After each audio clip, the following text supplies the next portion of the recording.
Environment psychology की इस class में आप सभी का स्वागत है। आज की वीडियो का टॉपिक है भूभाग्यता या टेरिटोरियलिटी। इससे पहले वाले क्लास में जो इन्वायरमेंट साइकोलॉजी की क्लास थी उसमें हमने बात किया था पर्सनल स्पेस की, वैयक्तिक स्थान की। तो अगर आपने वो वीडियो नहीं देखा है तो आप पहले वैयक्तिक स्थान का वीडियो देखिएगा तो आपको थोड़ा सा ये और अच्छे से समझ में आएगा। अदरवाइज समझ में तो आ जाएगा बट थोड़ा दिमाग लगाना पड़ेगा। तो बात कर लेते हैं एक बार वैयक्तिक स्थान क्या होता है। वैयक्तिक स्थान या जिसे हम पर्सनल स्पेस कहते हैं वो एक व्यक्ति के आसपास का एक ऐसा स्थान जिसमें वो नहीं चाहता है कि कोई अदर पर्सन उस स्थान में इंटर करे। जैसे मान लीजिए कि ये एक व्यक्ति है, ठीक है, एक व्यक्ति है ये, और एक व्यक्ति उसके चारों तरफ एक अदृश्य घेरा होता है और वो उस घेरे के अंदर सिर्फ उन्हीं व्यक्तियों को आने की परमिशन देता है जो उसके या तो बहुत क्लोज होते हैं या उसके रिलेटिव होते हैं, बहुत घनिष्ठ होते हैं, उन्हीं को वो उसमें आने की अनुमति देता है। किसी अदर पर्सन को उसमें आने की अनुमति नहीं देता है। इस पे हमने डिटेल में बात किया हुआ है लास्ट वीडियो में। तो इसे वैयक्तिक स्थान कहते हैं। तो वैयक्तिक स्थान से ही मिलता जुलता आज का टॉपिक है टेरिटरी या भूभाग्यता। ठीक है, देखते हैं इसको। अब भूभाग से क्या तात्पर्य है? तो यहाँ पर भूभाग से तात्पर्य किसी विशिष्ट क्षेत्र पर अधिकार से है। किससे है? किसी विशिष्ट क्षेत्र पर अधिकार से है, ठीक है, जिस पर प्राणी अपना स्वामित्व समझता है। भूभाग वैयक्तिक स्थान की अपेक्षा बड़ा होता है क्योंकि वैयक्तिक स्थान तो छोटा सा हो गया, लेकिन भूभाग वैयक्तिक स्थान की अपेक्षा थोड़ा सा बड़ा होता है। जैसे मान लीजिए कि आपका अपना घर है, तो जो आपका घर है वो आपका भूभाग है, ठीक, उस पर आपका विशिष्ट अधिकार है। अब मान लीजिए आपके घर में कोई दूसरा आके रहने की कोशिश करे तो क्या आप बर्दाश्त करेंगे? नहीं बर्दाश्त करेंगे, उसको भगा देंगे वहां से, ठीक। तो भूभाग क्या होता है? भूभाग एक ऐसा स्थान होता है, एक ऐसा विशिष्ट स्थान होता है जिस पर प्राणी अपना स्वामित्व समझता है, जिस प्रकार वैयक्तिक स्थान पर अतिक्रमण तथा हस्तक्षेप होने पर व्यक्ति परेशान हो जाता है, उसी प्रकार भूभाग में भी कोई हस्तक्षेप करता है तो व्यक्ति परेशान हो जाता है। अब देखिए आए दिन न्यूज़पेपर में या टीवी के थ्रू न्यूज चैनल पे दिखाया जाता है कि भाइयों में आपस में लड़ाई हो गई, जमीन को लेकर लड़ाई हो गई, दो पड़ोसियों के बीच में जमीन को लेकर लड़ाई हो गई। तो वो क्या है? वो भूभाग के लिए ही लड़ाई हो रही है। सब उस पर अपना अधिकार समझ रहे हैं और अधिकार समझ रहे हैं तो कोई दूसरा हस्तक्षेप करता है तो वो लड़ाई हो जाती है। तो भूभाग समझ में आ गया। भूभाग क्या है?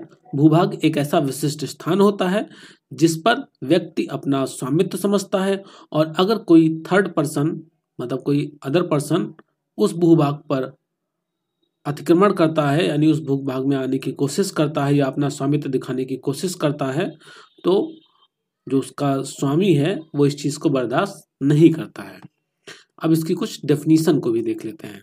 तो आल्टमैन एवं हेथार्न तथा आल्टमैन, टेलर और व्हीलर ने 1971 में डेफिनेशन दिया कि भूभाग्यता के अंतर्गत व्यक्तियों अथवा समूहों के द्वारा किसी क्षेत्र अथवा वस्तु पर पारस्परिक रूप से एकांतिक उपयोग करने पर बल दिया जाता है। क्या कहा गया?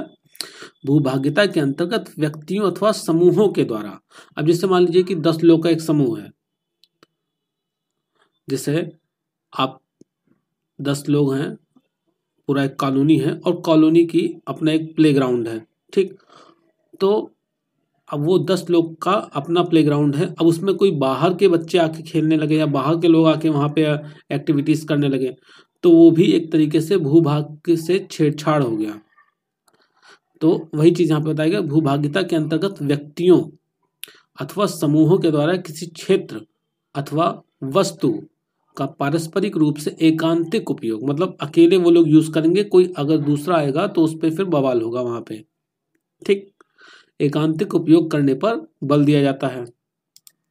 दूसरी डेफिनेशन देखें, सोमर एवं बेकर बेकर और मायो इन सभी ने बताया कि भूभाग में भौगोलिक क्षेत्र होते हैं। भूभाग में वह भौगोलिक क्षेत्र होते हैं जो वैयक्तिक होते हैं अथवा उन पर किसी न किसी प्रकार के संकेत होने पर प्रतिरक्षण प्रदर्शित किया जाता है। मतलब वैयक्तिक हैं, अगर कोई उस पर कुछ डिस्टरबेंस कर रहा है तो प्रतिरक्षण प्रदर्शित किया जाएगा, उसको बचाने का प्रयास किया जाएगा। ठीक है। आरदी ने बताया कि भूभाग आकाश, जल, पृथ्वी तथा वायु का वह विशिष्ट क्षेत्र होता है जिसमें कोई पशु या पशु समूह अपनी प्रजाति के अन्य सदस्यों के प्रति एकांतिक परीक्षण के माध्यम से प्रतिरक्षा करता है। इनकी डेफिनेशन उतनी अच्छी नहीं है तो इसको आप मतलब छोड़ दीजिएगा। इसमें इन्होंने सारी चीज़ों को मिक्स कर दिया है। वही चीज़ बताया है कि जमीन पर हो गया या पानी में हो गया या वायु में हो गया। जैसे चिड़िया हैं, अब चिड़िया आकाश में उड़ती हैं, उनका भी अपना एक होगा एरिया कि नहीं हम इस एरिया में हम उड़ेंगे, इस एरिया में तुम उड़ोगे, अगर हमारे एरिया में आए तो हम लड़ाई हो जाएगी। आपने देखा होगा कई बार चिड़िया लोग, कौवे लोग आपस में लड़ाई करते हुए दिखे हैं आपको। तो अब इसके टाइप्स को देख लेते हैं कि भूभागिता का प्रकार क्या है। टाइप ऑफ टेरिटरीज की बात करते हैं तो सबसे पहले बात करते हैं प्राथमिक भूभाग की। प्राथमिक भूभाग क्या होगा? प्राथमिक भूभाग उसे कहेंगे जिस पर एक पर्सन का प्राइमरी टेरिटरी यानी एक ही व्यक्ति का अधिकार है, एकाधिकार है और उस पर कोई अन्य व्यक्ति हस्तक्षेप नहीं कर सकता है। जैसे आपका घर है, अब आपने बड़ी मेहनत से घर बनाया या आपने एक बाइक लिया, वस्तु की बात करें तो आपने एक बाइक लिया या आपने घर बनाया तो आपका उस पर अधिकार है और सिर्फ आपका अधिकार है।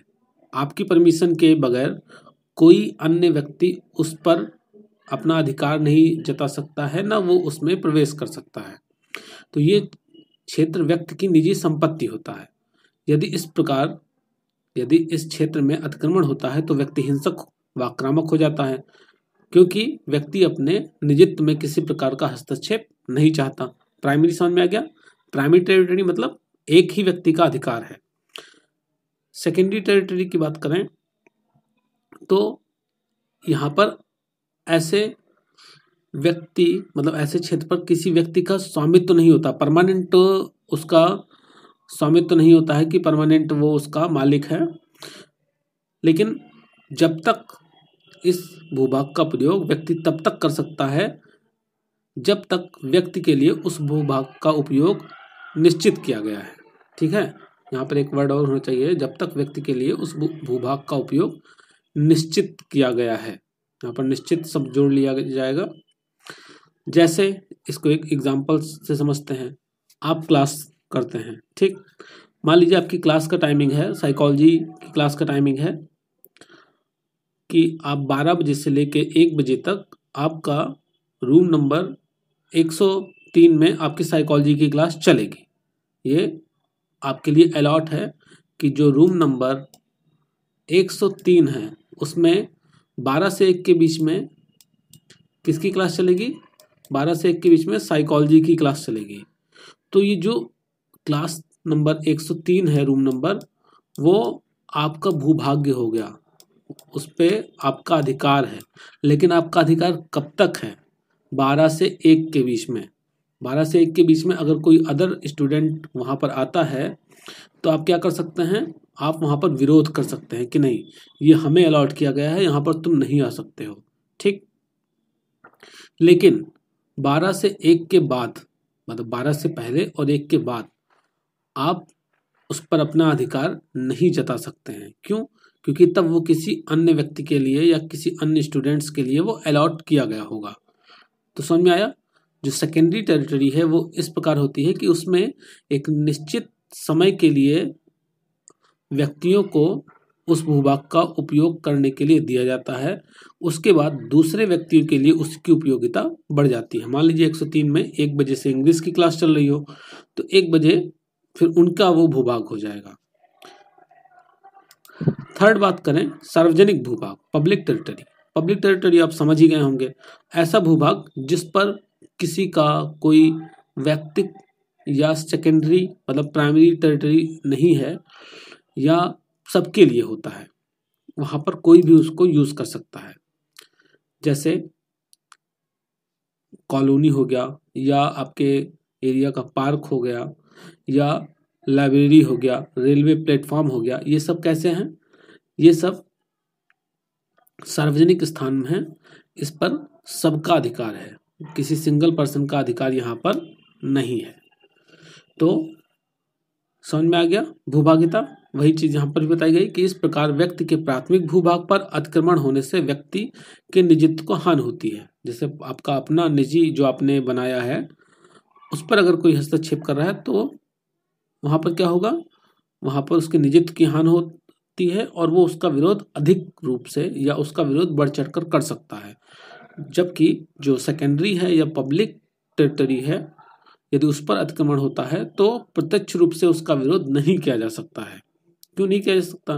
क्योंकि तब तक के लिए जब तक के लिए आपको दिया गया है तब तक के लिए आप यूज करिए, उसके बाद आप छोड़िए, सेकंड पर्सन यूज करेगा उसको। तो आज की क्लास में हम देखा कि टेरिटरीज क्या होती हैं, उनके टाइप्स क्या हैं, उसकी डेफिनेशन क्या है।